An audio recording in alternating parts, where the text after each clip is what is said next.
Morning எந்திரிச்சோனையும் எங்கள் pets வந்து இப்படி படுத்திருப்பாங்க. அந்தோனையும் பாருங்கள். இது வந்து மேக்ஸ், குட்டி மேக்ஸ், தங்க மேக்ஸா, தங்க மேக்ஸ். அப்புறம் இங்கே வந்து இன்னொருத்தவங்க இருப்பாங்க, அவங்க தான் ஹீரோயின் பைரவி. பைரவி, இவங்க பேர் பைரவி. இப்போ 2 பேர்த்துக்கும் ஃபஸ்ட்டு மார்னிங் ரொட்டீனில் இது கொடுத்துருவோம். மார்னிங் பிரேக்ஃபாஸ்ட் மாதிரி ஒரு சின்ன ஒரு ஸ்நாக்ஸ். பைரவி பா, சிக்கன்.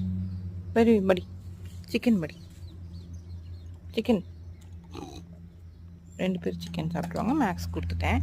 ஸோ அதுக்கப்புறம் மார்னிங் எல்லா ஃப்ளவர்ஸும் பார்த்துட்டு, எல்லா ஃப்ளவர்ஸும் கீழேருந்து பாருங்கள் எவ்வளோ பூக்கள் இருக்குது பாருங்கள். இன்றைக்கி மழை பெஞ்சிருக்கு, பார்க்குறதுக்கே எவ்வளோ அழகாக இருக்கு பாருங்கள், க்ரீனிஷாக.